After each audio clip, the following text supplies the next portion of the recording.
This is like my dream right here. I would love to be a hockey announcer. I'd love to be an analyst. That'd be pretty cool. That'd be pretty cool. I'm not gonna swear. I don't care. We shouldn't swear. No one's gonna be watching. Hey, I'll say shit. Fuck. I'll use the word shit. Shut the fuck up, Kevin. Fuck you, Tommy. Wait, so why do we have to watch an ad before our own video? I don't know. We're not. I'm just having that so I could look at the chat. Oh, hey, it's up. It's up. Yeah, we're good. All right, cool. All right. Well, Welcome to the first episode of the Hockey Talk podcast with Eric and Tommy. We got some. Great job, Kevin. Thanks for the input, buddy. thanks, man. We just got demonetized on YouTube. It's not YouTube. Well, I might bring it over to YouTube. Hey, but dude, I don't care. We're not. I'm gonna not make making money. any You don't money. make money anyway. I made $4.20 on Twitch. I donated that to you. Yeah, you put me down $4.20 in my bank account. I'm an investor. I gotta invest every penny. Yeah. Anyways, we got a couple of topics. We got some goalie topics, injured goalies, scoring leaders. Mitch Marner and the assist, almost going to 100 assists on Along with Tavares. Underrated players, and the Hawks. They got to stop winning. Lose for Hughes, baby. Lose for Hughes. Why would you win when you can get Hughes? That's all I'm saying. Yeah, that's like it's gonna be good. It's gonna be good. If the Hawks, get their defensive prospects to step up next year. Yeah, I mean, they already got you add Hughes as like the second line center next year or first line center. Put him with hell, Kane. even second line. Maybe it really doesn't matter. The Hawks have 2 first lines and then a third and a fourth line anyway. At least that's kind of their setup. Well, I mean, with Strome coming in, he's been doing good. Can you imagine that center depth? Oh, I saw that. Hughes, I was looking at Strome as your top, and then Anisimov as your fourth line center. They'll trade him. They're trading him. I'm just saying, if they don't, those are your 4 centers. Well, I think he wouldn't be under. Look at this way. DeBrincat can also play center. I mean, he could. That's why they like him a lot, because he's, if you get kicked out of the circle. Yeah, that's true. You throw DeBrincat in, and that's now you've got another center. That's why they have like Hayden and Kruger and Martinson. Yeah. We have way too many centers. Oh yeah. But it's a good problem to have. Yeah, that's true. Well, not when you suck, but it will be a good problem to have. I guess. If we turn it around. Anyways, let's talk goalies. Injured. So Vasi on the Lightning. He's been injured for a month. He just came back. He just came back. Came back about a week ago, I want to say, roughly. We're not going to be like too accurate with the stats, just an FYI, because this is our first time just kind of throwing this together. But Vasi just came back. What's this guy's name? Demang, or is that? Yeah, Lou Demang. Is that in Pittsburgh? No, that's Lou Demang. Okay. He's been playing pretty well. Oh yeah, he was the first star of the month, or was first star of the week a couple weeks ago. Yeah, got 3 wins. Tampa, of course, is in first place in the league because of course they are. Yeah, they're well and ahead of everyone else. Last time I checked, let me get at the exact number right now. I want to say it's like 8 or 10 points or something like that. It's just some ridiculous number. And I want to say like Toronto might be the second place team, and then they're in their own division. Let's see. Oh, they're 6 points ahead of Toronto. Yeah, okay, that's still pretty good considering the Toronto Maple Leafs are second. They are stacked. To Toronto, and they have the most stacked offense in the league, in my opinion. Oh yeah. But something like that. If they were to go head to head, I still Tampa. say Lightning. Yeah, because their defense. The only thing that concerns me about the Lightning is they just can't have that breakthrough yet to get to the Cup. I mean, they got to the Cup in 2015, but the team looked a little different at the time. Different goalie, different forward group, different defensive core. I want to say guys like Point and Hedman. Was Hedman on the team? Yeah, he was. Okay, He's been the first. He's been there for 1D for a while. He's still pretty young. He's like what, 20 something. He's gotta be like maybe late 20s, late to mid 20s, like 28 maybe something at the like most. That, yeah. Okay, well either way, they didn't have like Point, Kucherov. Plus they added McDonough and McDonough's big for them. 2 Norris level defensemen on their blue line is ridiculous. They are the most balanced team I've ever seen. Well, who else do they got? In terms of forwards? No, the defensemen. I know they got 4 solid ones. I don't know if I can name any more of their defensemen, but I know their top 4 is solid. I've definitely looked into that, and they're all pretty solid. Oh, yeah, for sure. The only defensive core I think that might be better is Nashville's. Nashville has, to me, the best defense in the league. Just their forwards aren't, like... They don't really have, like, a... Forsberg, I guess, but they don't have, like, a... Yeah. They don't have that generational forward on their team that other teams They don't really have a... Like, they have Ryan Johansson. Like, they don't have a franchise forward, really. Yeah, it's Philip Forsberg, but other than that... He's not, like, homegrown. He's not... Yeah. He's not, like... He doesn't score more than a point a game normally. But he's roughly a point of a game player, right, I want to say? Yeah, something like maybe that. Maybe a little less. right around there. I think his he career had, best like, is a point a game. I think. Yeah. Roughly. So yeah, it's like Nashville to me has the best defense, but Tampa's is just like. Oh yeah, it's ridiculous. It's unreal, and combined with their forward depth, which is again to me only second to like Toronto's. Hell, they dropped Jake Dotchin because he was doing something. He way too much. He way too much. And now I think he's suing them, but see something like that. If you have to drop Jake Dotchin, and Yeah, he was, I think he was solid. Now he plays in Anaheim. Now he plays, right? yeah. But Yeah, it's the if same you're guy. dropping Cool. Jake Dotchin, that's how you know you have a little bit of confidence. Yeah. I mean, if you're they're good. He's good. And, And yeah, they if need you a little off their salary cap, for being honest. Although Steve Yzerman, prior to resigning, was I don't know how he does it, but he kept that team well under the cap. Because Kucherov signed for what, like $9 million a year, $9.5 million, something like that. He's an 11 to me, an $11 million a year. Oh yeah, easy. He's more than a point a game, and he will be because he's only like 22 or 23 or something like that. Yeah. He's insanely young. They got him to sign a pretty lengthy contract for, quite frankly, not nearly as much money as he could have gotten. Oh yeah, easy. Based on his like projection, he could score 100 points this year. He's second in the league in scoring. He's got over 50 points, I think. Right now, we're not even to the halfway mark. Yeah, I mean, Kucherov. Kucherov. We are going to see a ton of players over 100 points this year, too, which is insane. Marner, Matthews, Ferris, Kucherov, they're all going to. I mean, last year we had a couple surprises with 100-point players. Yeah, Hall, right? Hall, we had got up there. McKinnon got close, but I don't Claude think Giroux. Claude Yeah, Giroux. that was the quietest 100-point. That was weird because he's kind of old, isn't he? He's like 20. He's been around. 30. He was around when the Hawks played them in Yeah, 2010, he was kind of right? young, but that was 8 years ago. In my fantasy team this year, he's just lining up the lamp. Yeah, no, he's been pretty solid. He's not what he was last year. Last year was his franchise year. Oh or yeah, his, 105 career points. year rather. Just He'll never ridiculous. reach that again, but yeah, but I mean, still insane, and he's on pace for a good amount this year. I want to say he's not a point a game. He's at close. 40-ish points. He's I close think, to a point. I want to say something like that. I mean, still good. Yeah. What were we saying before that? Well, we were talking about Vasi and the goalies. Right, and yeah, so to me, Tampa's just the most well-built team in the league, and they have been now for at least 2 years. Yeah. They were good the year before that. They just didn't make the playoffs. And then the year before that, I think they were in the playoffs, but I could be wrong. Oh no, they've been in the playoffs for a while. They definitely missed 2 years ago. They were out and they went on a tear at the end of the year and they missed by like a point or something like that. Yeah. They just barely missed. And then, they put it together last year and we were all talking about how Tampa's going to win the cup last year. Yeah. But they just haven't broken through. Oh, they've always barrier. been a really good cup contender. Oh, always. And they will be forever. Because Steve Yzerman built this insanely good team. Man, Detroit screwed up by not promoting him a few years back. Yeah, Ken Holland doesn't know what the frick he's doing. They got to fire Ken Holland. But that's besides the point. Yeah. Fire Ken Holland, get Steve Yzerman. Unless you want to send him to the Blackhawks. Who, Steve Yzerman? We'll take him. Yeah, Stan Bowman, get out of here. We'll take Stevie Yzerman. Actually, you know what? Stan Bowman, head of scouting or something. Head of scouting. Stan's done an okay job. He's not as bad as everyone says he is, but he's not as good as He's had some home runs in drafting. Yeah, in drafting, he's been amazing. Oh, the Hawks have consistently made steals. DeBrincat. Exactly. DeBrincat was the steal of that draft. I mean, we kind of fleeched Montreal on that one. Yeah. We traded Shaw for 2 second-round picks, and one of those second-round picks we used to get DeBrincat. Shaw or DeBrincat on your team? That's all I'm saying. Exactly. DeBrincat is going to be a point-a-game player for a while in his career. I don't know if he's there right now, but he was about there last year, wasn't he? A little under a point a game or something? I don't remember. I don't know. Crazy. He scored like 60 points. He's going to score a ton of points. He's young. He's like 20. He's like 5'6". He's a midget, but... It's like me on the ice out there on the left wing. Except he weighs like 50 pounds less. Come on now. But yeah, the Hawks have always been good at like just stealing draft picks, and it just makes no sense. It's funny. Almost as good as the Red Wings were in the 90s to early 2000s when they took like Datsuk in like the 7th round or whatever. Zetterberg, yeah. Ridiculous. Datsuk was just insane. I'm not a Red Wings fan. I like the Red Wings. Honestly, I wish I could be a Red Wings fan sometimes. I was historically. Like, I've been a fan of, like, latching on to historic teams. I'm a big fan of the late 90s, early 2000s Avalanche, for example. Yeah. That's one of my all-time favorite teams that, like, I've looked at and gone, that's amazing. I wish they could. I wish they could have stayed in Oh, Quebec City because I really like the Nordiques. I don't know.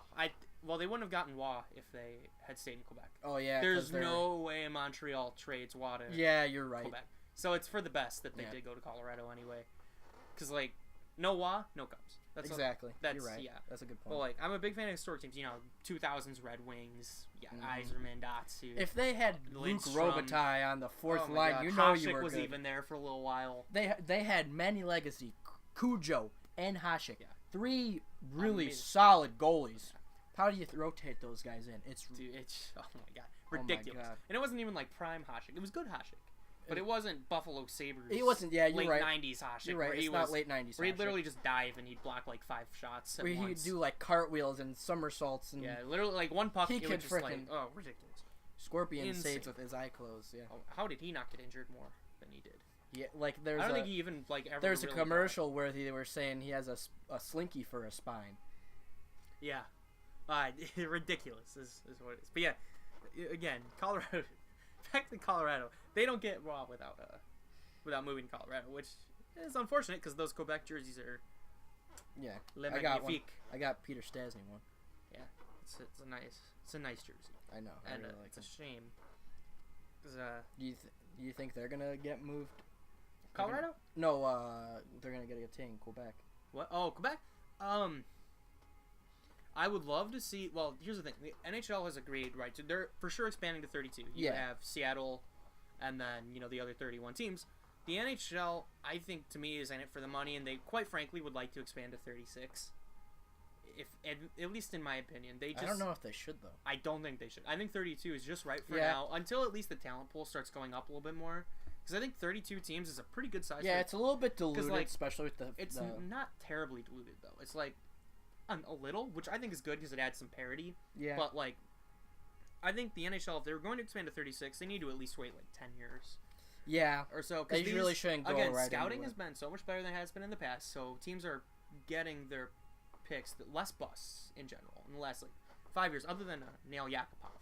And debatably Puljujärvi. Yeah, but I mean like post like Nail, post fail for Nail, teams have been drafting much better. Well, in my opinion, at least. I'd say so.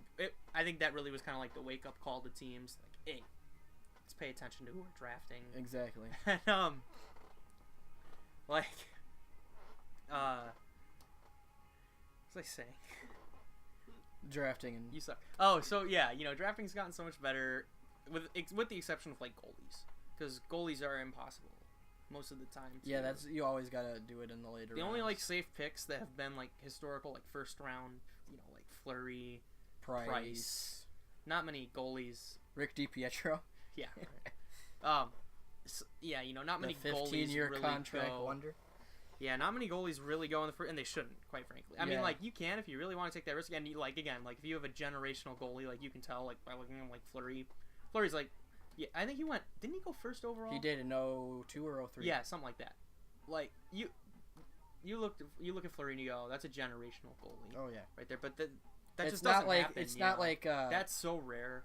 Yeah, exactly. It's not like in 2010 when the Stars drafted Jack Campbell 10th overall, and he's in LA now, right? Yeah, he's the backup. Right. He's playing pretty well in LA. Yeah, but I mean, he was a starter for a little while. He was, but like I mean, I think he played one game with Dallas, and he lost by a lot. Yeah, and your goalies get waived all the time. Especially young ones. Like again, like what happened with Toronto with McElhinney and now with Pickard. Yeah, Pickard and Darling got waived the other day, and he got signed to a pretty sizable contract. $4.25 million. That's a lot of money to throw at a goalie. Oh yeah. Or at least, well, it's not a lot of money to throw at a goalie. It's a lot of money to throw it at like an untested goalie. Kevin, please don't post that on your story. What are you doing? I'm being dead serious. Thank you. Kevin, please don't. I'm really. What are you even doing over there? He's recording this. The whole thing? I think so. It's on Twitch. You can just like watch it. We'll see in the group chat. Okay, whatever. So, we're saying, goalies are hard to pinpoint, and they always will be. Holy frick! Go away, Apple Watch. And now, especially if they're hard to pinpoint, they get injured a lot. As in for Philly. Yeah, Philly's so screwed. Dude. I think they've went through a career high of 5 goalies this year, and it's only been like 30 games in the season. Yeah, we're not even like halfway through the season yet. There's still like 10 games to. Well, not 10. How many? Like 5 games to go for a lot of teams. I think they're all around 36, 37 games played right now. Mm-hmm. as we're recording this, and yeah, like come on, like that many goalies this quickly, unless Neuver's injured, Pickard's injured, Elliott's injured. Pickard got waived, didn't he? Again? Well, he got waived to the he got waived to Philly. Didn't Philly waive him? I don't think so. Hold on. They would definitely need him right now. Because I think it's just now it's Hart playing. Yeah, Lyon and Lyon Hart. And Hart apparently is pretty good. Yeah, he's supposed to be their goalie of the future, which, Philly, that's saying something. Let's see. Calvin Pickard. Is he in Arizona right now? Don't tell me he's in Arizona. Again? No, I don't think he's in there again. Calvin Pickard. Opponents? Last 5 games. Where on earth can I find where he's playing at the moment? Yep. No, I guess he is still in Philly. Yeah, he's still in Philly. At least according to this. I could be wrong. Yeah, you're right. He's in Philly. Yeah, so, like, goalies get waived all the time. Subban got waived last year. Yep. And that worked out for Vegas last year. He's not been that good this year. Oh, no? I mean, he's okay, but, like, they clearly have not trusted him because Fleury's on pace to play, like, over 70 games or something like that right now. That's going to be rough for him. Which is just, like, especially ridiculous. Especially because he's in his, like, mid-30s right now? Yeah. And he's signed until he's, like, in his late 30s or 40 or something like that. Yeah, so, like, the more, like, mileage they put on Fleury now, they should be careful, like, 2 years down the road, because, to me, they could add a few more pieces and become a cup contender again, like, next year, year after even. And, Fleury's healthy and good to go. They're set, because he's a workhorse. He likes working hard, and you can tell when you look at him, because he's always got a smile on his face when he plays. But the thing is, he's going to be he's 30. Tired. Yeah. He's old. He's not 21, and he doesn't have, like, 20 years left to go in his career. He's got, like, 5 at the most. Yeah, I mean, he's done after his contract, in my opinion. Probably. I don't know about that. Realistically speaking, he's not going to be... Luongo's at, like, 43 still playing. He gets injured a lot, but he's still playing. He's also probably going to be done within the next year. I bet you he's getting injured. This is probably his last year. Florida doesn't make the playoffs, honestly. Does his contract end? Oh, no, he has that really long deal, and he's got the whole Vancouver cap thing, where if he retires, he, like, screws them. And I think it's almost inevitable at this point, because he got injured twice this season already. Yeah, he's just coming back from his second injury. He's too old to be dealing with that. But I mean,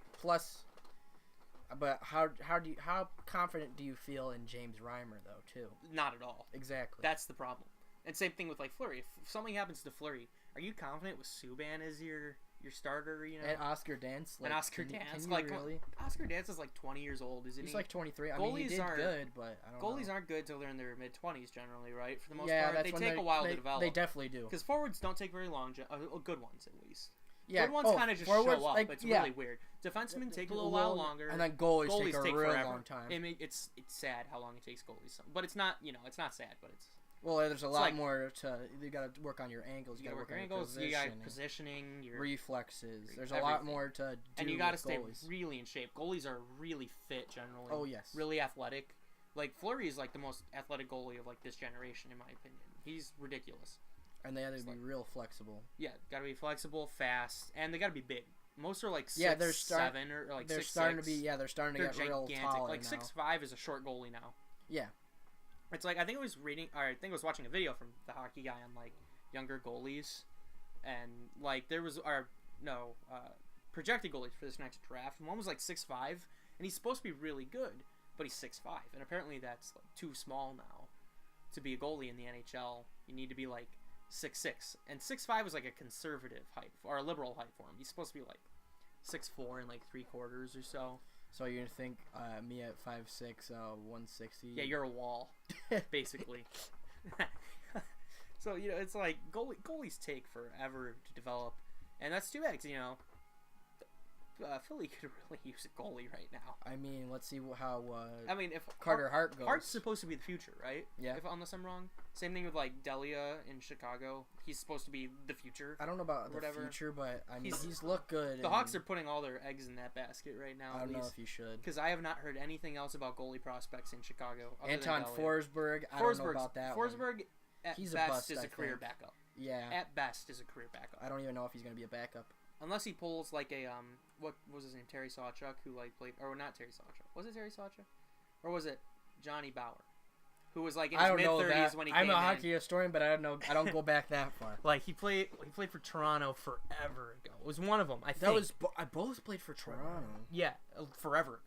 Like Sawchuk was in the 50s, right? I want to say. Yeah. And then I think Johnny Bauer was a little earlier than that. So like he won a couple cups, I want to say, but he was older. He was like 35 when he first came into the NHL. But that was, back at a time, 6 teams in the league, Yeah. And it was the most, like, stacked hockey league we've ever seen, Exactly. Like, the best of the best were really playing in that league. Like, right now, it's still, like, the talent pool is bigger, obviously, than what it was in the 60s and, like, the 50s, where, people weren't really playing hockey. Plus, everyone was playing, like, football back then, and, like... Plus, it's they were just getting back from the war. Yeah, and, conditioning, training are all so much better now than they were back then. So, obviously, goalies are going to develop better, players are going to develop better and faster and younger. Because right now with the NHL, we're seeing, like, the youngest league ever, and it's ridiculous. Oh, yeah. Your best it's scorers, a young man's game. Like, your best scorers right now are all 21, 22, Yep. Marner, Matthews. Ridiculous. But, like, yeah, development... I mean, even Yager, he was still putting up points at 40. Yeah. But he was a generational piece. Oh, yeah. He was different. Second best player. Because, generational players will be good forever until the day they retire or die. Yeah. So, like, Gordie Howe was good for literally, like, 30 years. Yeah. He played into his 60s. Yeah. With his own sons on the same line. Ridiculous. No, I think... Are you sure? Because I think one of the Mark Howe was a defenseman. I don't know. But, you get what I'm saying. Yeah, They all played on the same team at the same time. Like... Yeah, generational players will be good most of their, if not all of their career. Mario Lemieux, like, went out for cancer, like, then at his came best, back. Yeah. And then left again for back injuries. Yeah. Was like, I'm calling it quits. And he called it quits early, dude. He, a few more years, he could have set some more records. Exactly. So, it's like, guys leave. What was I saying? I don't know. Pretty early. Pretty early. So, yeah, you put your best players are young now, and goalies are just behind that trend. It's kind of funny. Going back to Philly, they're so screwed, man. That's all I've really got to add to that. That's always been their thing. I can't believe they moved on from Bobrovsky, too. Well, they didn't know, a second and 2/4 or whatever they were. How long ago was that? It was like 5 years ago, maybe? Yeah, it was like 20... I don't know. He's pretty young. He's only in his, like, mid-20s. 2011? I don't know. But they think they had their thing in Brizgalov at that time. Well, Briz is the GOAT. Oh, yeah. He's a funny dude, but not a good goalie. It's like... Well, that's debatable, because he was okay. He won a cup. He almost won a Vezina one year in 20... Dude, I don't know. 09? Like, like how Tim Thomas came out of nowhere and then went back to nowhere? Yeah. Like that. I guess. Except Tim Thomas was probably a little better than Brizgalov. A little weirder, too, personally, but... No, Brizgalov was weirder. One was an anti-government conspiracist. The other was Brizgalov. So, there you go. That's true. There you go. Freaking took a year off to prepare for his doomsday bunker or something I like that. Don't know.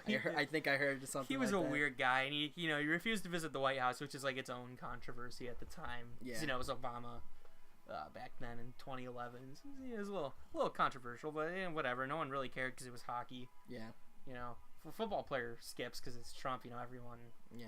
Or baseball. Yeah, baseball. It's definitely on the lower chain. It's like it's like people aren't gonna care if a hockey player doesn't show up to the White House. Yeah. Like again, like Smith Pelly didn't go this year, or well, no, didn't they? I don't know if they've even gone yet. But Smith Pelly said he wasn't gonna go for obvious reasons. Yeah.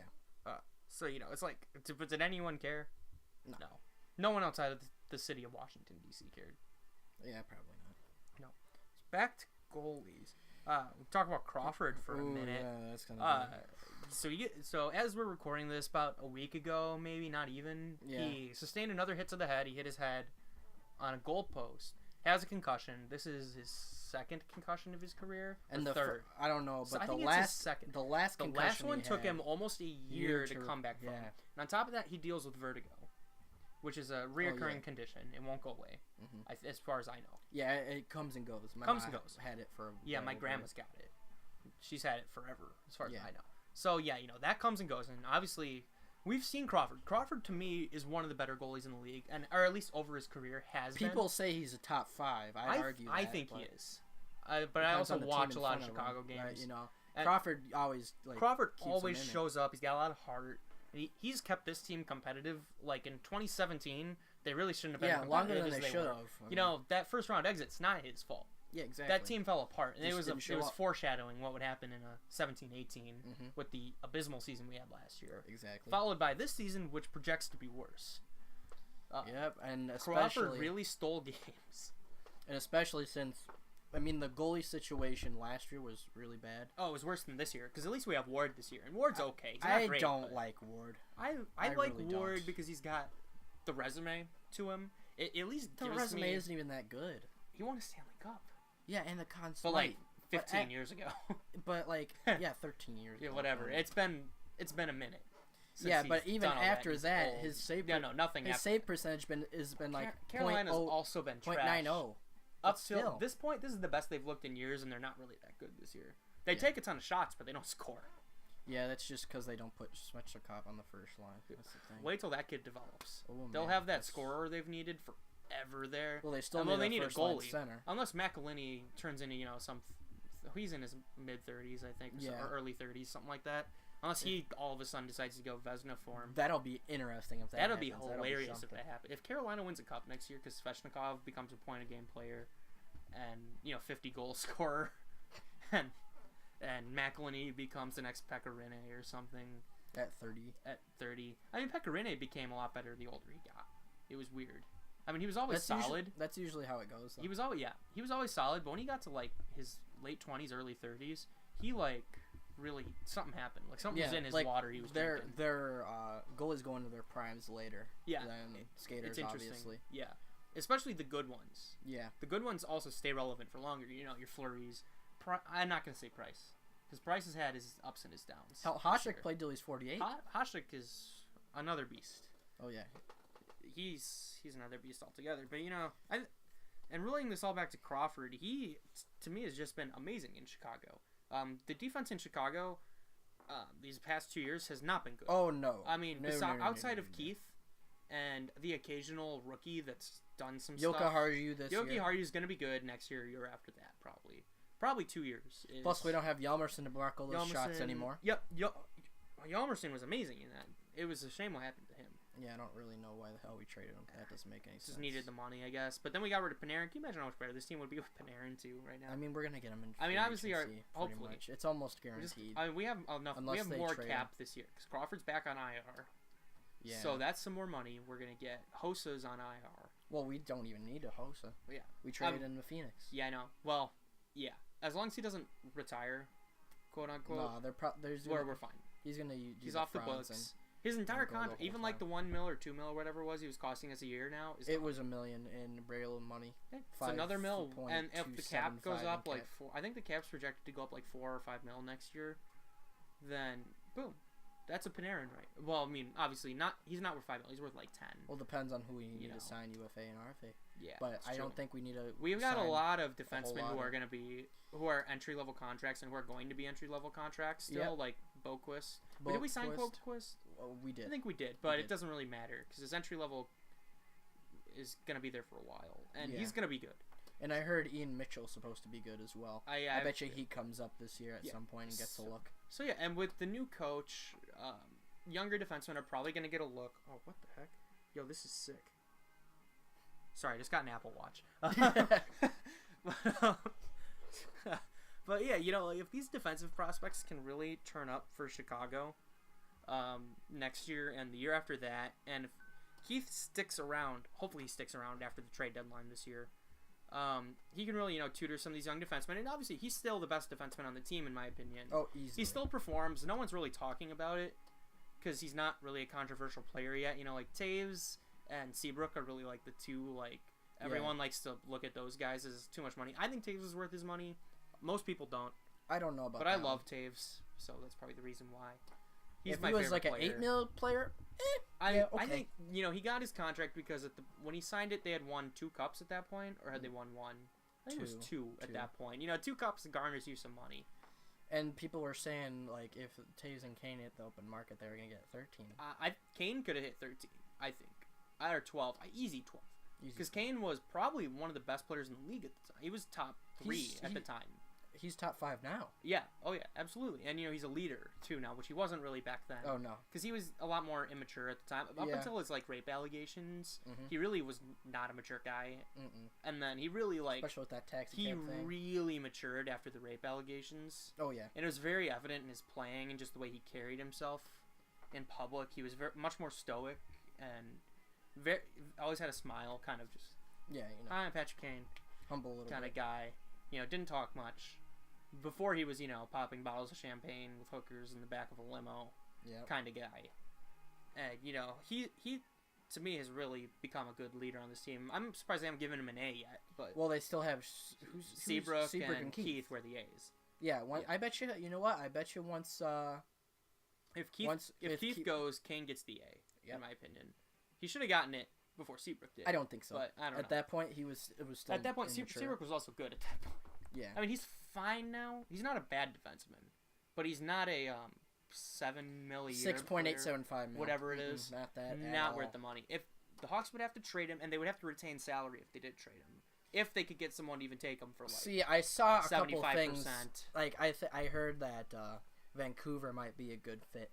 Yeah. Either with Louis Eriksson or I saw. Vancouver definitely has the space. Oh yeah. Vancouver's players are all young. They're all in entry levels. Brock Besser's an entry level player right now. Elias Pettersson, who is amazing. Oh yeah, he's tearing it up. Is on an entry level contract still, and he is on an entry level for like 2 more years? Yeah, something like that. Besser signed his entry level early. I want to say because his family needed money I or something. heard that. That's what the hockey guy was saying. Yeah, so his contract's obviously going to expire sooner rather than later, but his first contract won't be that much. I also heard that they got space. Hawks are scouting Sam Gagner. Okay. On the Canucks, and that maybe we could either trade Seabrook for Louis Eriksson. I've always seen that Louis Eriksson for Seabrook, or maybe Seabrook maybe $2 million retained for Sam Gagner. Yeah, as long if they can get a first rounder or two, they can definitely get 1 first rounder out of Seabrook. I think because of his body of work. And look at this. If Rick Nash can get a first rounder still. Well, that's different though. Is it though? I don't know. They're both veteran players. They're both very evidently past their primes. Actually, you know what? Well, and the trade deadline, teams get desperate. Sometimes. Especially for defensemen. Especially for defense. And Seabrook is again not terrible. He's just not worth $7 million. Yeah, at this point in his career, he was worth $7 million 3 or 4 years ago. He was amazing before he dipped. Obviously, there's a reason he got paid. You put up a good point because Rick Nash was making 7.8. That's a very literally $1 million. And more. they're roughly the same. Seabrook's a couple years younger, I think, but yeah. But Rick Nash is a forward though, so obviously this is comparing apples to oranges. But to me, Seabrook can at least get a first rounder with something else on top of it, especially at the deadline, because teams make bad trades at the deadline. We got Hartman for a first rounder last. That's right. How on earth did Hartman get a first round pick? He's been okay in Nashville. He hasn't been. But he's not. Third, Nashville really wanted that cup, and they really thought another forward could add to that. Yeah, and they were right. They were a good team, and Hartman did make them better.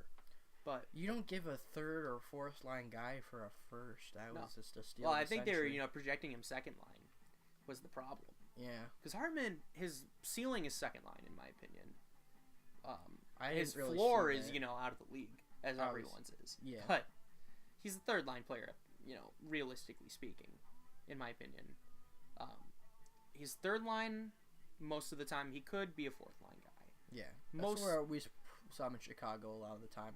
Maybe a couple times playing with Taves. He played with Kane a few times. Kane, Schmaltz, and Hartman were aligned a few times last year, with Schmaltz centering it, I think. Or was it Hartman centering? I don't know. No, I think it was Schmaltz is always a center. Schmaltz was a decent center too. He just didn't shoot enough. But, we've seen Hartman play top 6 minutes.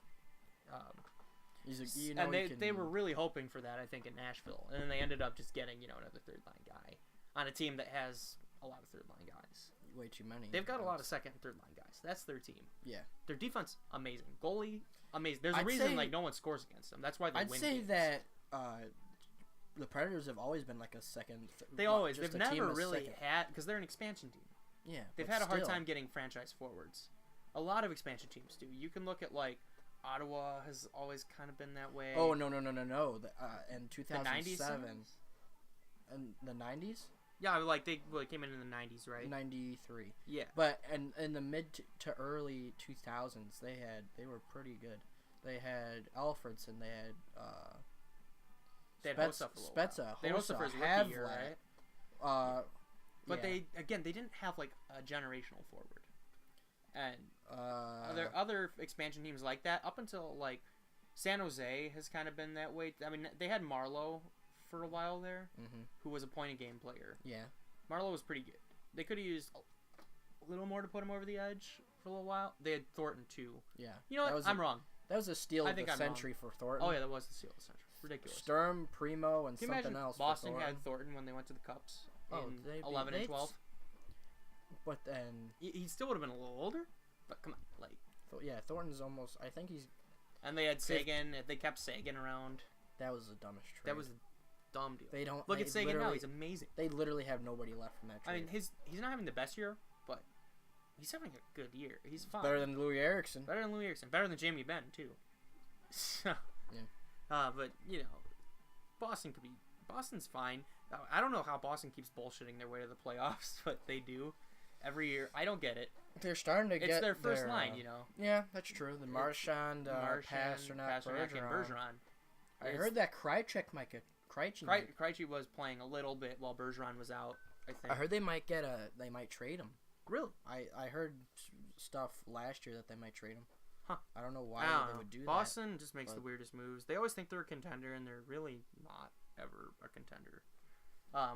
You know, they were when they had Sagan, and 2011, 2012 were both amazing years for Boston.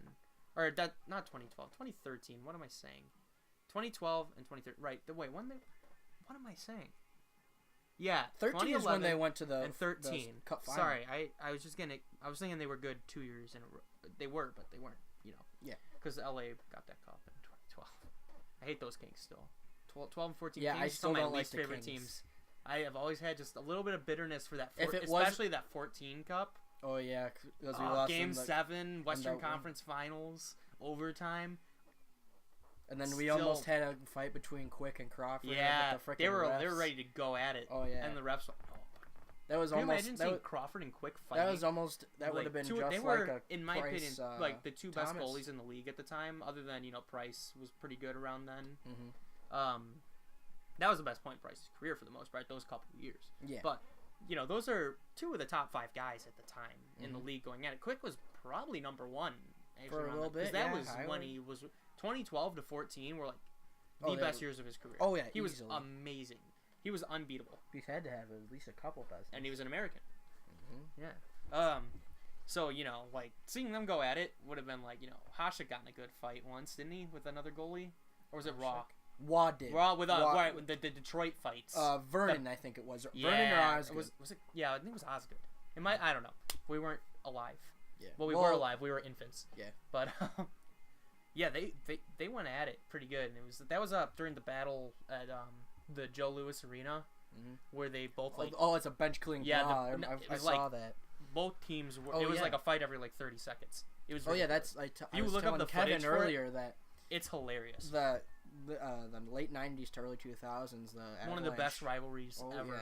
I mean, I'm a Hawks fan. I hated the Red Wings. I don't hate them anymore now that they're gone out of our division. And we weren't alive like for the good parts of the rivalry for the most part.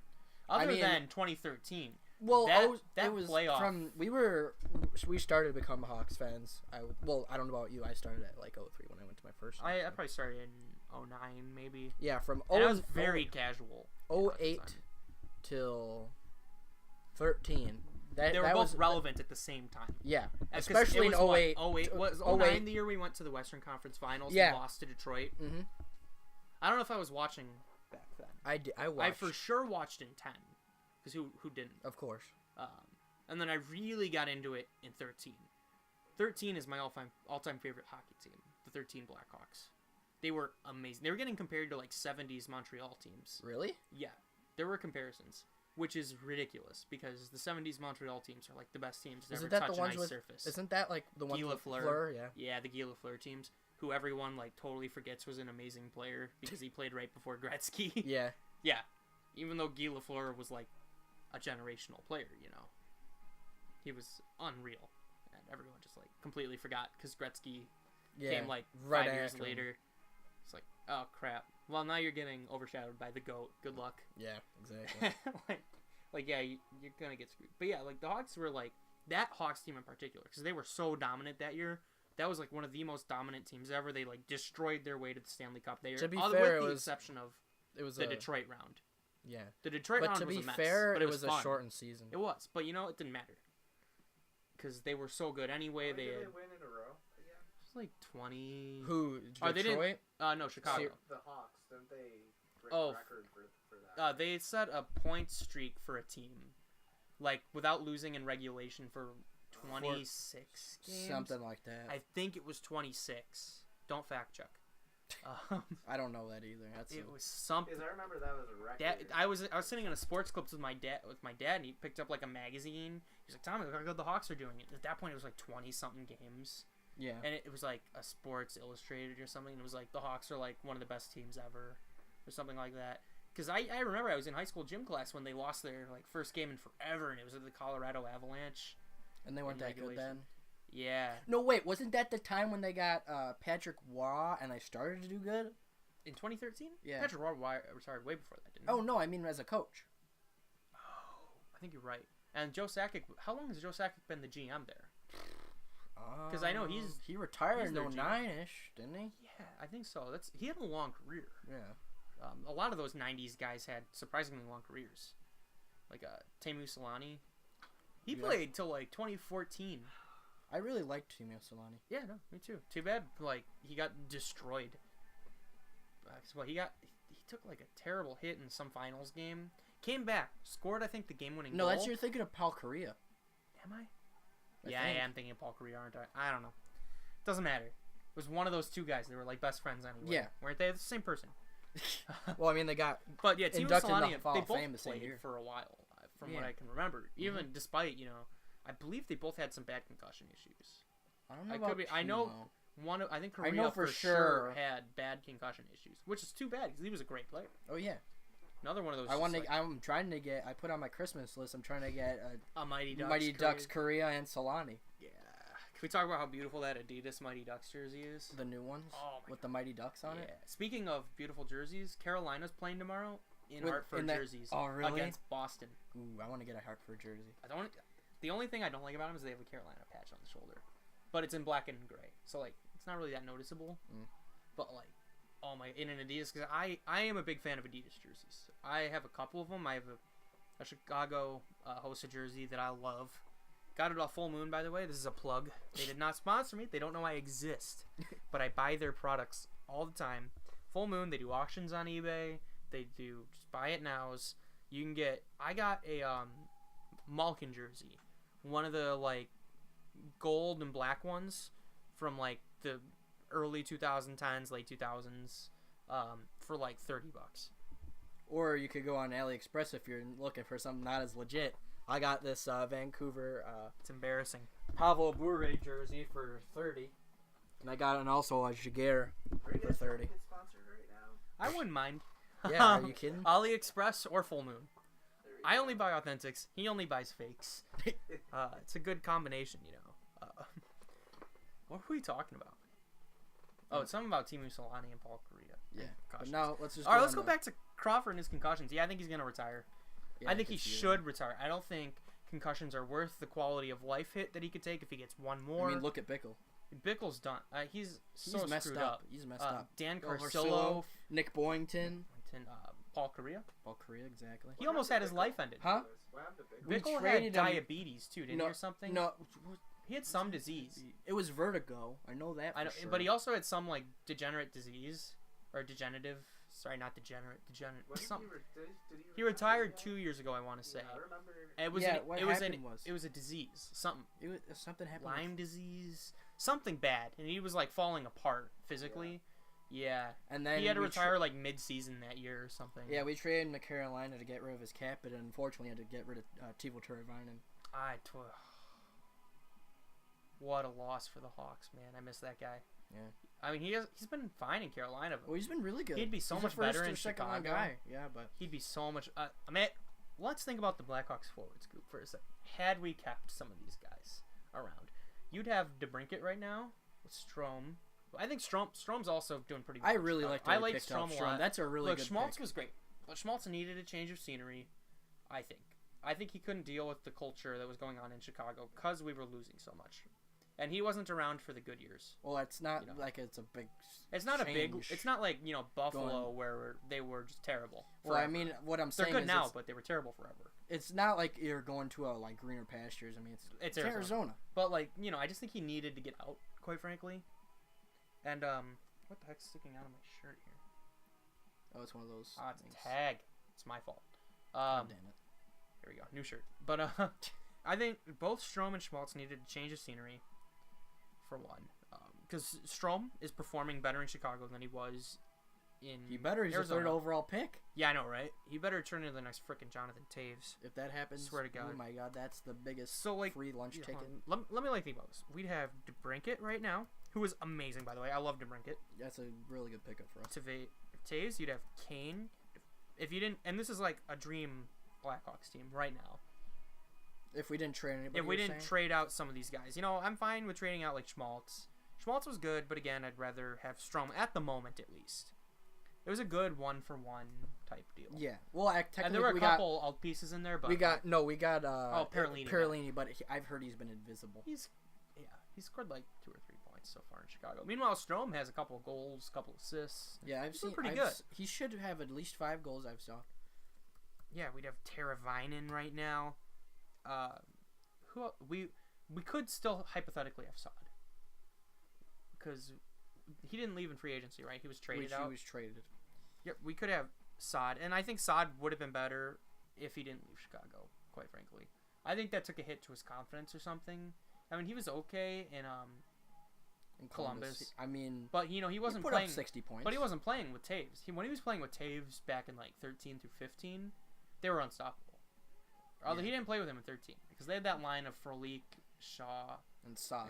That was the third or fourth line. That was, I think, the third or fourth. Yeah, something like that. They were all really young at the time too. Yeah, and they were amazing. Frolik was amazing. I really loved Frolik. Frolik was unreal for that 13 team, and Shaw was amazing that year too. Shaw, Carcillo was there for like the Shaw, Frolik, and Shaw penalty kill. Oh my God, it was amazing. We have never had a good power play in my opinion, but we used to have an amazing penalty kill. That's true. We were a very defensively responsible team that could also score. It was awesome in 2013, especially. 15 was a good team too, quite frankly. I liked 15 a lot, and then 10, was 10. It was amazing. Oh yeah, 10 we had to was get just rid of guys who were so good. Yeah, it's a good problem to have. Yep. It's too bad we didn't keep Buffalo, though. Nothing really panned out because of those trades. Yeah, but your top 6 right now could be DeBrincat, Taves, Kane, Panarin, Teravainen, and Saad. Think about that. And Strome. You could throw Saad on a third line. Even though he's a top 6 guy, top 9 right now, realistically. Top 6 at his ceiling. Yeah. Second line guy. Yeah. Could be first line if you need him to be. On like an Arizona or Carolina type team. Yeah. Where, their second line and their first line are really both kind of the same thing. Yeah, it's mixed. Yeah, it's a mixed bag of talent. So think about how good this team could have been. Exactly. Well, it's cap, but it's still. cap and some boneheaded moves, but it's kind of what it is. Yeah, you're right. Well, let's get on to greener pastures. No, we got to go to the quick trade. The quick trade, yeah. Yeah, I was looking on HF boards that since they might be tearing down the Kings, that Quick might get traded. I mean, he's had some injury stuff this year already, but I think if we're tearing it down, there's a lot of teams that could use a quality goalie. Oh yeah. So, what teams? Yeah, well, Philly, but Philly would need to get their act together by the deadline to acquire him. Yes. Could Chicago be one too? I don't think Chicago. It wouldn't look, be if there was idea. no salary cap, Chicago would go for him. But it's not just a salary cap. It's the fact that we don't want to move out pieces in a year. We're not rebuilding. We're retooling, really, right now. In the sense that, we're not trading away our best guys. Someone's going to go in my... It's kind of my, guess at the deadline. One of the core guys is going to go. I don't know who that is. My guess is Keith, but... I think it's either going to be Seabrook or Crawford or Keith. I really don't want to get rid of Keith. That'd be a really I would love idea. to get... I would hate to get rid of Keith, but if they get a good deal for him, 2 first-round picks or something I don't know about 2 first-round picks. Keith? 33. Yeah, mid-30s. Seabrook's 35. So he's not too old. No, he's not too old, and he's still performing. He's not scoring a ton of points, but he is very defensively responsible, in my opinion. He still has some speed to him. He's not as fast as he was, 3 years ago or so when they were winning cups. Mm-hmm. But, he's a leader. Yeah, he's been an alternate forever in Chicago. Oh, yeah. I mean, he's one of the guys in the locker room. Chicago is not a team of one captain, even though we do have Taves, who is the de facto leader of the team. And probably everyone says one of the best captains in sports. He's been a captain forever, too. He's been a captain since he was like 19. Yeah, I think it's like... He was the youngest at the time, I want to say. Yeah, and then it was Landeskog, and then it was McDavid. Landeskog's the captain of Colorado? Yeah, I keep forgetting that. I'm pretty sure McKinnon is. He's an A. That's weird. All right. Landeskog showed it before McKinnon. Yeah, that's true. He did. And he was around for some worse times, even though McKinnon was also around for some bad times. Yeah. Something about Taves being an amazing leader. Yeah, from what I've heard, he's like one of the better captains in the league because he's not the star forward on the team. Kane is. Yeah, and obviously. Kane always will be. Kane, in my opinion, is the best person to ever wear a Blackhawks jersey. Maybe. So far. Up to this point in his career, other than maybe Mikita. I like Mikita maybe a bit more. And maybe Hall, too. I don't know. But so he's far, top Larmer three. is above him in points, but that won't last forever. That won't last for a while. Kane is still scoring a point a game, and he's in his late 20s. He's going to be fine. Yeah. And look at Ovi's still on pace to score over 50 goals this year, and he's 33. We'll be okay. Do you think he's going to beat Gretzky's record, though? It's going to be close. He'd have to do it at the very end of his career. Yep, that's going to... But you know what? And especially since he might be leaving for Russia because he wants to go to the Olympics. If that's going to be negotiated in the CBA. Yeah. But I think he sticks... If he gets close and he has the potential of breaking Gretzky's records, I think he'll stick around. For the sake of, hey, I could beat Gretzky. That's ridiculous. Yeah. That's insane. He can at least beat Jágr. Oh, yeah. He can at least catch Jágr. Jágr is behind Gretzky. He's not terribly far behind Gretzky, but he's far enough because, he's a solid 1,000 points behind him. Well, we're talking goals. Oh, goals, yeah. Yeah. Well, yeah, he's a solid... He's, Gretzky's, 1,000 touchdowns behind him. Yeah, a lot of touchdowns. Seriously, it's just, 300 touchdowns. I don't know. But, so I was going to say, it's Gretzky, Lemieux, and then Jágr or something like that. Or Howe, one of them. Well, yeah. They're the top four. Obviously, he won't catch him at points, but goals, if you can beat Gretzky's goal-scoring records, that's he's already in fifth. That's one of the crown jewels of, Gretzky's, records, points, obviously. No, it's not really goals, assists. He was more of an assist guy. Yeah, well, he could also be the goal guy. Look at it this way. By today's standards, if you got rid of all of his assists, I'm pretty sure he still has, a ton of points. I know for a fact if you get rid of all of his goals, he still has more points than the next closest guy. Yeah, I know that. Which is ridiculous. But even so, with goals, he's still, top 5 in points ever. Yeah. Which is insane. Because he was scoring, 100 goals a season. It seemed like, at least. I don't think he ever did. Did he? I don't know. Whatever. He'd score, 60, 70 goals a season, and that was normal for Gretzky.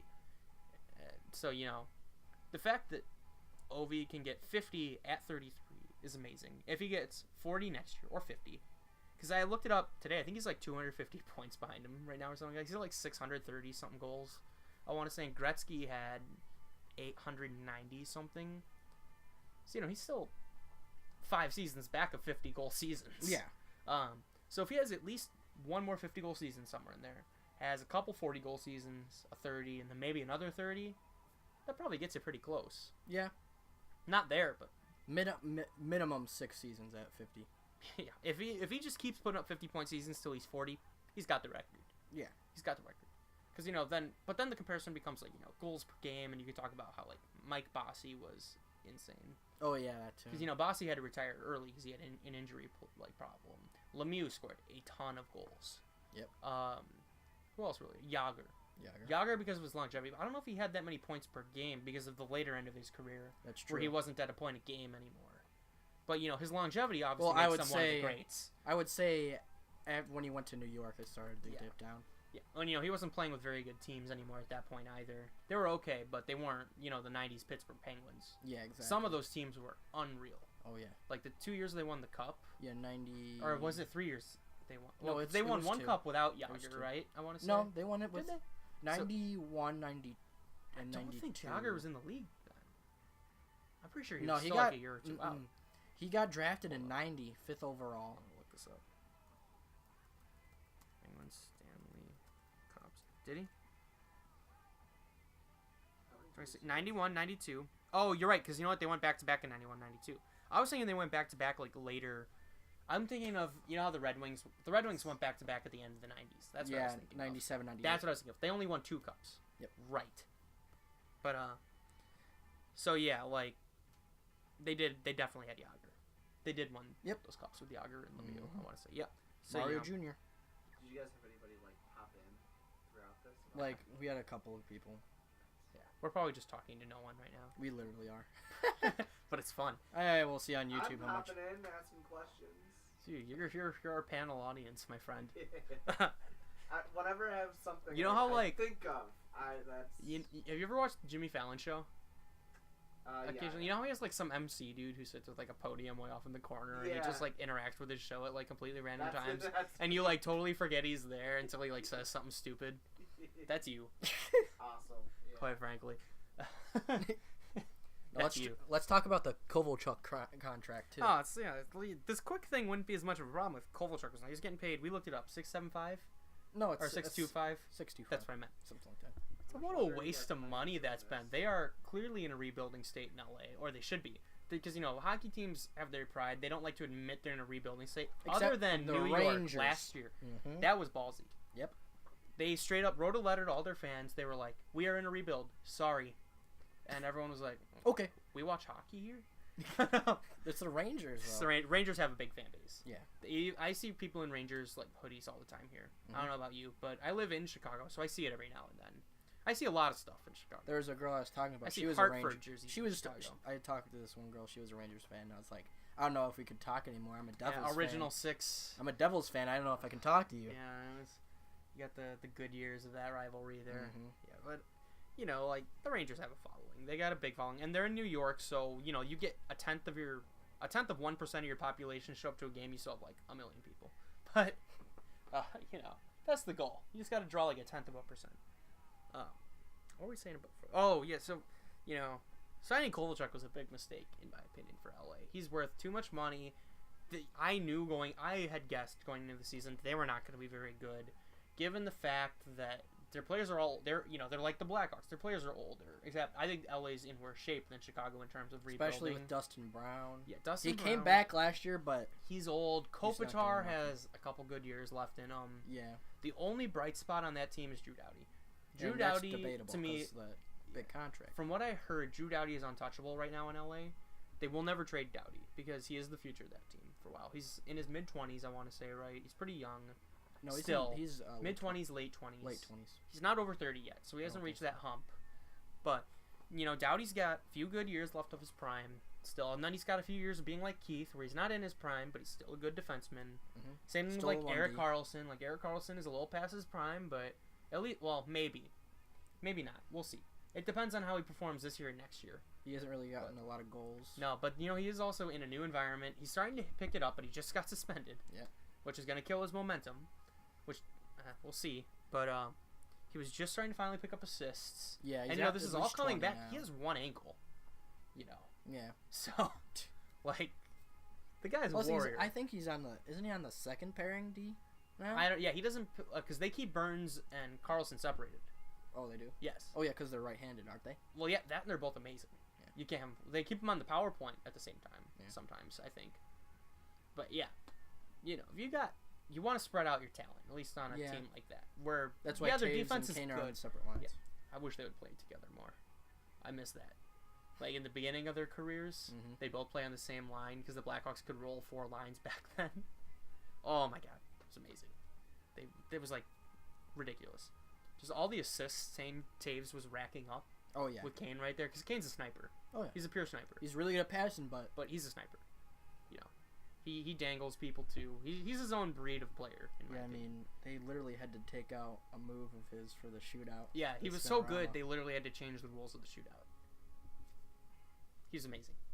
With Taves, they were unstoppable. And then, you know, you get the 13 years, around 2012, 13, they split him up or so. Yeah. They tried to convert Kane to a center for like a week, and they gave up No, on they that. did that for a month, and it was just no. He's not a center. Could you imagine had they converted Kane to a center? Oh my god! Because if you have good center depth, your team's set already. Yeah, but like look at Nashville. Their forwards aren't very good, but they have center depth. Yeah, that's true. You know, so there's a reason they're successful with mediocre forwards. Well, not mediocre, but you know, not top of the end talent forwards. Well, you know, like that team was amazing. Oh yeah, those guys. Yeah. And this all leads us back to Kovalchuk, where LA's just a little too old, a little too slow. Kovalchuk's just a little too old, a little too slow. He was their top scorer for a little while, but at the time, no one was performing in LA. Everyone kind of sucked. This is right at the beginning of the year. They lost a bunch of games in a row. He was still a point per game in the KHL, but... That's the KHL, though. You know, the KHL is... It's better than the AHL. Well, it's comparable to the AHL. No, it's maybe way a little better better than the AHL. I don't way think better. so. From what I hear, it's comparable. But it could be better. The top end talent in the KHL is obviously way better than anything in the AHL. But as far as like a plateau of talent, I think the AHL probably. Yeah, plus there's a lot of AHL players that don't make it to the NHL. Yeah. And The KHL is kind of like either the breeding grounds for young Russian players or where old Russian players go to die. Or where old Canadians go to die. Or old Canadians go to die in Europe. Mm-hmm. Or in the Czech leagues or crap like German that. leagues. German leagues. Swiss leagues. If you're unfortunate, the London or the England league. Ooh, no. Yeah, let's talk about that. Swiss leagues are starting to go. Yeah, starting it's to the get German pretty good. Swiss stuff that have been pretty solid. You know, cold countries. Yeah. What the frick? Time to stand. Shut up, Apple. Yeah, no, I'm not gonna do that. That's stupid. But do you think Kovalchuk would do better? He was planned on going to either San Jose or to the Rangers. What do you think he would be doing in there? The Rangers, I'm glad they didn't sign him because again, they're in a rebuild. What are you doing signing Kovalchuk? Kovalchuk to me is like a trade deadline player. Like you want him on your team to, you know, make yourself a little better for a cup run. He's been a point per game You know, player like- in his career. Yep. And then you know he took the 5 years off, so obviously there's gonna be that regression of talent. Yeah. And he's older now. Still mad because I'm a Devils fan. Yeah, it was kind of a bad situation. But And to give up a whole Kovalchuk's kind of a greedy player. It's kind of always been the way he's been, you know. Mm-hmm. It's a very poor Russian stereotype. I did a paper on that. Yeah, it's very it's like how everyone pictures Russian players to be, like super selfish. Yeah. It's kind of lazy. unfair. Lazy, self-entitled kind of thing. You know, like people think like Ovi's that way. Ovi's really gotten better about that too. He's passing more than he used to. Like last year when Washington was playing Pittsburgh in the second round, and what was it? Well, Ovechkin stripped the puck. I want to say it was from Crosby, but whatever it was the series-winning goal. Old Ovechkin would have skated that to the end, shot at himself. He passed it to Kuznetsov, and Kuznetsov did what Kuznetsov does: score goals. And does like that. Yeah, and does the little bird thing. And you know, so like, Ovi's really gotten better about that image of selfish Russian players, in my opinion. Yeah. He's also a much more friendly guy, it seems, than other Russian players. But I don't know about that one. I mean, he's very outgoing. It depends on. There's a lot more quiet. Like Markov would be a friendly Russian player. Barkov too, maybe even. Andre. Well, Barkov also gets no media coverage. Barkov at all, identifies as a Finn. Oh, does he? I didn't know that. I thought he was Russian. Well, his last name. I don't know. That's probably just me being racist. His parents are Russian, but he identifies as a Finn. Okay, yeah. Well, you know, lots of stuff happens like that. Like, yeah. I think Leo Komarov was born in Estonia, but he identifies as a Finn and stuff like that. Yeah. Happens all the time. Point is, Kovalchuk has that image about him being greedy, kind of self-entitled. Yeah. Thinks more of himself than what he really is. I mean, obviously, he's the first overall pick a really long time ago. He was really good most of his career, point a game, which is, you know, the bar, in my opinion, for being a really good forward. Yep. And it's unfortunate that he ended up in LA, in my opinion. I was, you know, a team like who could use him more? Tampa. Tampa doesn't need another forward. But you know, God forbid, God forbid a team like Tampa had signed him for like nothing. Or who was probably going to sign him, like San Jose. Yeah. So he was not brought into LA to be their best player. Kopitar is their best forward. Yeah. And you know, he's meant to be like a second fiddle kind of guy. Like, yeah, he's not like the best player, but he's a good player to have on your wing, though. Oh yeah, absolutely. And you know, he was the star for a while in Atlanta, and New Jersey a little bit. I mean, he was one of their best players, and he helped. Yeah, them. you know what? He helped them with that cup I'd run. say so. You know, he's the only player I can really remember from their forward group. but I really wasn't watching that much. Well, back then anyway, Henrique. So. Yeah. Patrick Eliash, of course. Yeah.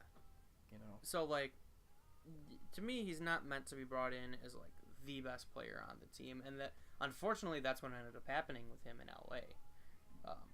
Because they just expected him, to not do that, and then all of a sudden, Kopitar's not performing, Brown's not performing, the rest of the forward group's not performing, Quick's injured.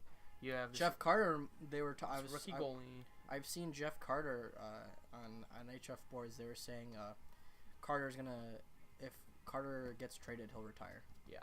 If he wants to stay with the Kings. Yeah, which is not good for the Kings because he'd be a good trade asset. But yeah. LA really brought him in thinking he was going to turn him into a competitive squad. Fast forward to now, bottom 3 team in the league. Yep. It's very unfortunate.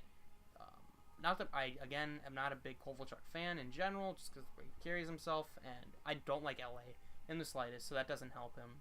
LA is probably in my top 3 least favorite teams. I would say because so. That Hawks rivalry with them in the 2010s a bit. It was pretty intense. They met up multiple times in the Western Conference Finals together. I just don't like Drew Doughty as a person. No, I don't like Drew Doughty He's either. a jerk. That's why I don't like LA. Yeah. Well, other players kind of seeing the LA, it's like it's the vibe. But just in there's a whole bunch of things where Mike upped with Drew Doughty and stuff. He just says some douchey things. I'm not a big fan of that team. But them, the Blues in Nashville, just can't like them. I hate the Blues. Every fiber of my being. I will never like the Blues. I will never buy a Blues jersey. See, I wish I could. There's these teams that the Hawks used to be rivals with. They used to beat Nashville, no problem. Yeah. Then 2017 first round happened. And then also Detroit. I used to not like Detroit, but I just been really liking the Detroit, especially since I watched the Red Army documentary with the Russian Five. I really like Igor Larionov. I have him on my NHL Hockey Ultimate Team. Yeah. Historically again, I'm too young to remember a lot of the, because obviously we weren't alive in the 50s and 60s. Yeah. They had heated rivalry then because they were both competitive at the same time in the 60s. Yep, they meet in the Stanley Cup. They used to meet in the Stanley Cup a lot. That also, there's a funny story about that, how they couldn't get any media coverage in Canada because none of the Canadian broadcasters had the rights to either of those teams. Oh yeah. And this is the first year they had an issue with that because there was no Canadian team in the Stanley Cup. That's true. Because Montreal or Toronto went every year. Yep. And then they were usually against Boston or Detroit. And then Chicago got good, late 50s, early 60s. Or I think it was 59 maybe when they started to really pick it up. Because Ted Lindsay ended up in Chicago. Yeah, that's right. And he finished his career off there, and he taught them how to win. Because that was back before teams knew how to win. Other than Montreal, obviously. Because we're the meat in that Montreal dynasty. Yeah.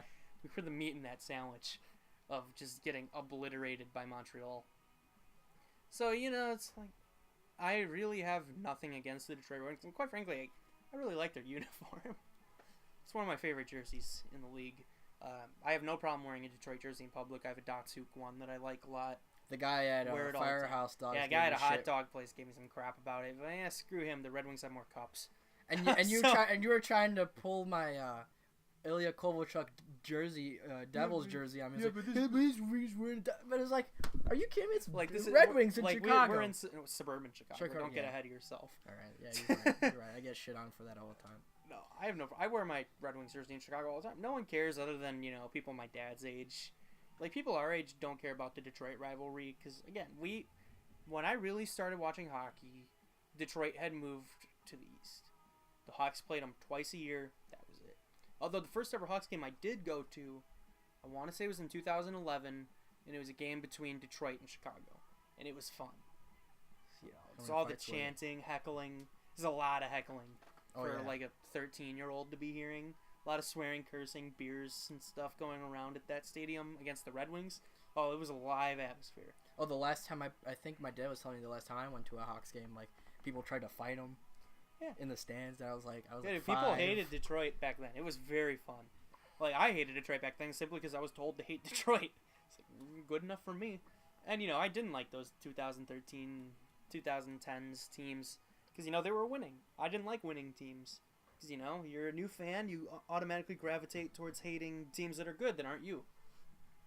It makes sense. Like, I don't hate the Penguins as much as I used to. I've grown fond of some of their players, but I hated the Penguins for a little while there. I kind of like the Penguins, but now that me and my roommate have like a little rivalry going, Ovi versus Crosby. I like Crosby more. I'm starting to go a little bit lower on the Crosby's amazing, so how can you not like Crosby? He's not really, he's not a jerk. He used to whine more than he does, but hey, he took a few too many hits to the head, so... I like Malkin better. I really like Malkin. Malkin's amazing. He's good this year. He's not... Last year he had like a Hart level season, in my opinion. He's the reason I use my Russian name as Evgeny. Him and Nabokov. Yeah, Malkin was fantastic. He still is fantastic. The best two top two centers in the league. Easy. Or they were up till maybe now. Oh, they still are. Tavares and Matthews to me are the ultimate 1-2 punch, and then Kadri's the third. It's ridiculous. Yeah, if you got a 1-2-3 punch of Tavares, Matthews, and Kadri, oh my lord, are you kidding me? It's ridiculous. And then on top of that, they have other forwards who are really good. Kapanen, Nylander's good. He hasn't scored a goal yet. Well, he just got his contract. But he just got his contract. And people kind of hate him right now, so there's a lot of pressure on the poor guy to score. And he signed a pretty team-friendly deal, in my opinion. 6.7 something. Or 9. 6.9. Right. Just under LOL. 7. Did you really just say I did LOL say LOL out loud? Dude, no one's watching. They will on YouTube. Sure. But, what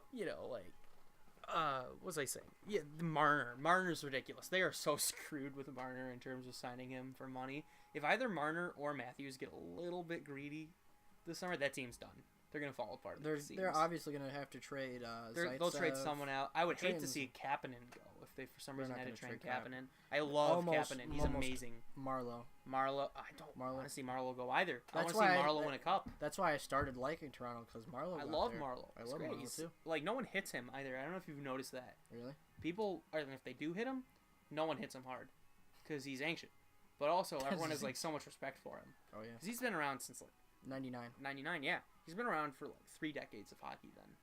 Oh, basically. You're right. And he's almost top 50 in all-time points right now. Yeah, that sounds about right. I think I saw that he's behind Sidney Crosby.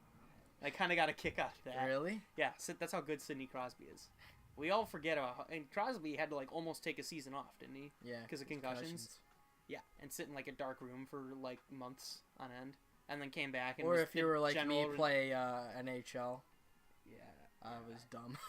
When I have my concussion, I just sat down and next to my TV and played GM. I don't think looking at a screen is the best thing. It's for you. not. It's literally sit in a dark closet. It's the literally exact opposite of what you should do. Yeah, it was I could have gotten back to school in a week, and instead I waited a month and a half or something like that. And my grades don't mess with concussions, kids. But yeah, so Marlowe's amazing, but it's just so I just got a kick out of seeing that stat. He's 54th or something right now, or 55th.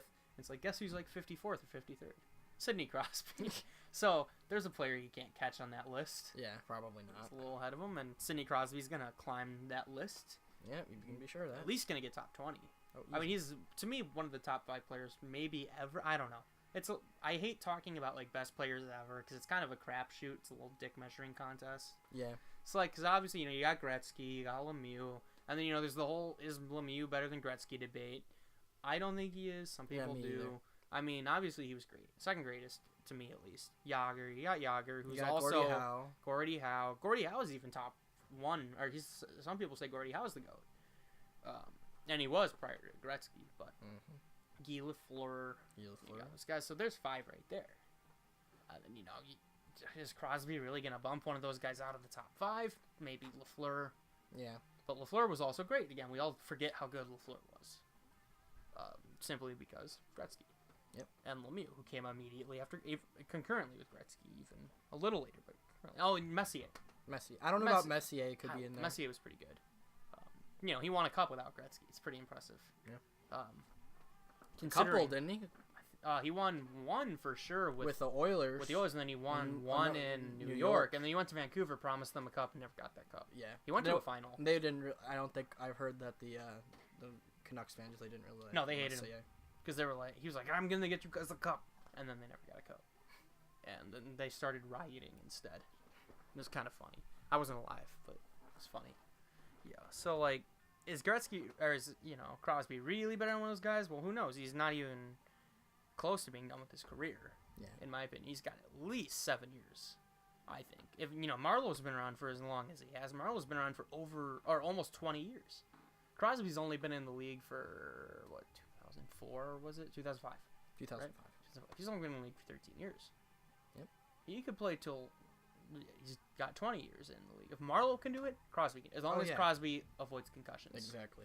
You don't want to end up like Eric concussions Lindros. can end anyone's career. Don't want to end up like Eric Lindros. Paul Correa, Crosby, Crawford. So it's like, if Crosby stays healthy, avoids concussions, he'll climb that list. He'll go way up that list. Easy. And he'll climb the GOAT list, too, a bit. 'Cause, some people, I think, there was an NHL list that came out like a year ago that had him top rated 100. he was like somewhere in the top 10. I can't remember where exactly, but he was really high on that list. And everyone was, like, really? He's not done with his career yet. It's kind of hard to measure players who are midway through their career. And they had some crap about, I hate the McDavid greatest of all time talk.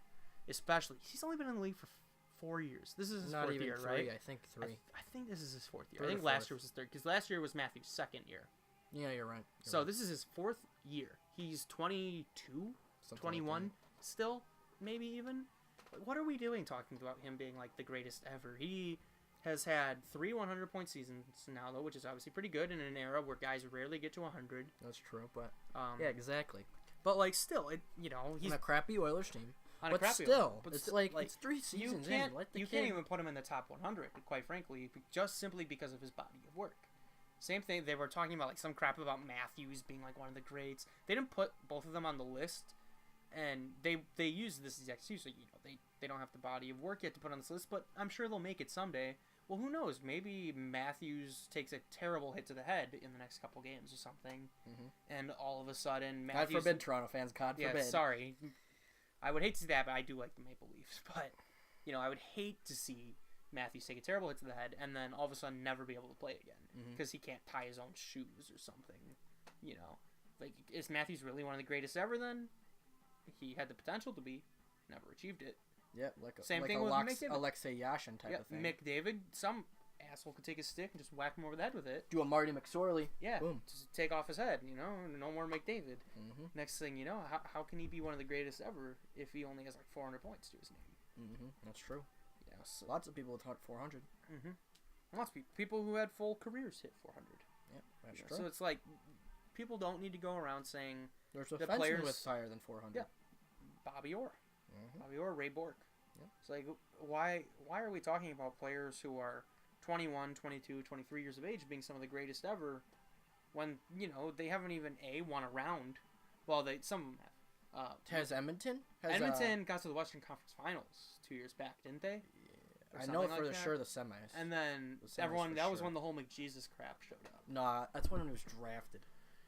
Yeah, but, they were selling, like, T-shirts with pictures of McDavid plastered over Jesus. It was kind of funny. I like McDavid as much as the next guy, How can you not? He's amazing. I think it's a little bit ridiculous. It is a bit ridiculous. He hasn't been the savior Edmonton needs yet. Nope. But now that they got Ken Hitchcock, got him out of retirement. They've been so much better with Ken Hitchcock. They needed that coaching change. Some teams don't. Like, the Blackhawks did not get any better when they fired Quenneville. Nope. The Flyers have not gotten any better since they fired Hackstall. Nope. Or Hextall. Oh, yeah, both of them. Both of them. They've only gotten worse, quite frankly. Who else fired the coach this year? LA fired the coach, right? Yeah, they got Willie DeJarno. They have not gotten any better. St. Louis fired the coach. They've gotten worse. Who do they get now? I don't know. St. Louis. I know they fired Mike Yao. I don't pay attention to St. Louis. I hate St. Louis. Mike Yao even said, "Yeah, I'm probably gonna get fired pretty soon." He said that like a week before he got fired. Like, why has my team not fired me yet? I don't get this. He's kind of like, yeah, you kind of suck, Mike Yao. You've only ever coached mediocre teams. Like, teams that have made the playoffs. But still pretty... lost in the first, second round each time. Like, Minnesota used to lose to the Hawks. Every year. It was amazing. Every year in the second round. You would see it, Blackhawks are playing Minnesota in the first one. All right, well, who are we playing in the second? Yeah, exactly. Oh, St. Louis? All right, that's fine, too. And then, we'd have the one-off year where we lost to St. Louis in the first round. Freaking Broward. That was annoying. Yeah. I remember that series. I remember all those Blackhawks playoff losses. against the Kings. I don't remember the Coyotes one. I do too. That was pretty. I honestly, you know what? That year, that was the year that Crawford was just getting into the league, and we had like it's a tandem with Marty Turco. Marty Turco was absolute trash that year. Yeah, and there was no more Niemi. Niemi had gone past at that point. We literally had like. It was an interesting team. The in third and fourth line were literally just league minimum struggle. Like, and you know that was after we lost. Pisani We had lost Bufflin, I think, a year prior to that. Well, we lost Ladd, Pufflin, Sopel, Eager, a whole like half the team. Versteeg. I think had moved on at that point. Yeah, we traded him to Toronto. That's right. Yeah. We got. That's when we got Stahlberg for Versteeg. Oh yeah, right. Because those guys were always kind of intertwined together. Who? Versteeg and Stahlberg? I don't know. It's been a while. But yeah, like, what were we saying? I don't know. I think we can call it. I think we can call it. That was fun though. Goodbye. See you guys. 2 dudes in a basement talking about hockey. 2 feet apart because we're slightly gay. We're not. No homo.